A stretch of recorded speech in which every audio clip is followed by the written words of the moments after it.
Taiwan reports largest ever incursion by Chinese Air Force as 20 Chinese military aircraft enter Taiwan's air defense identification zone. Here's a summary of the article. 3-minute read.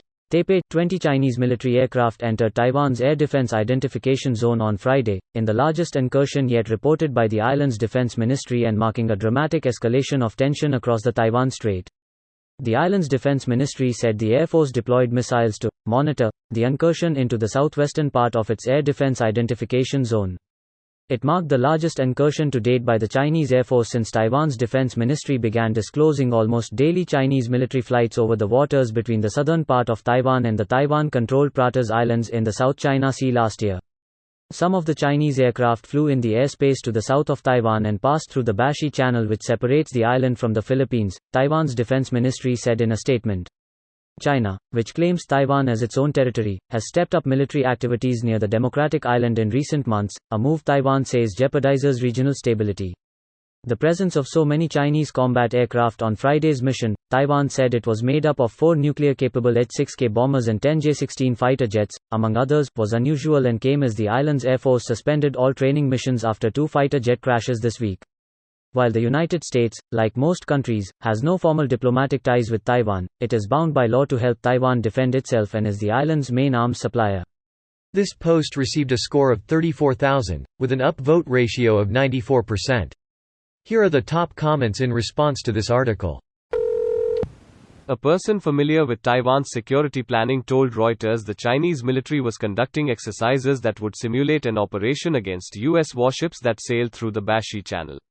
Oh boy. Been a regular occurrence anytime a U.S. warship sails the Bashi Channel. It's the size that's important here. If it truly is the largest flyover they've done, it would be pretty significant. But why? Well, let's hope they are not doing what the Egyptians did in 1973. Basically, they conducted so many drills the Israelis got complacent and let their guard down. That was a master class in instilling complacency in the opposition. Attacking during Ramadan was also highly unanticipated. Greater than attacking during Ramadan was also highly unanticipated. The Tet Offensive should have been some precedents that cultural and religious holidays don't mean your enemy won't attack on them. They were probably thinking of the Christmas truce during the trench wars, but the drum rolls were actually to synchronize the attacks. Damn. Between this and their fishing fleet in Vietnam and Philippines territory makes you wonder how far they will push and who will react first. They're just looking for a reaction. Things must not be going well behind closed doors for them. Beating the war drum has no chance of getting them military victories, since the world is pretty much done with appeasement for them. I reckon they're trying to distract the people from deeper problems. Feels eerily like 1930s Germany. I bet anything they're trying to get Taiwan to shoot one of the planes down, giving them a reason to invade. It's exactly what they are waiting for. Any sign of aggression from Taiwan allows them to justify an invasion. Wrong. This is a strategy meant to exhaust Taiwan. China can keep doing this as long as it takes to force any type of response to Taiwan. Even if it means putting Taiwan's forces on standby every time, China is one step closer to exhausting them as they have far superior resources. What resources, exactly, are being exhausted?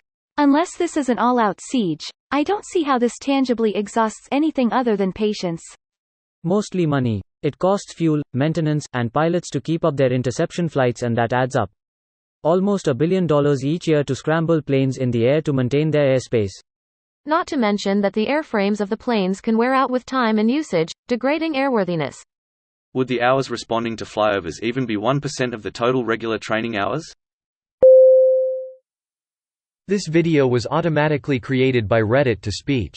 The article and comments in this video were selected from Reddit according to their upvotes, and any paraphrasing was performed by smmry.com, without any human intervention.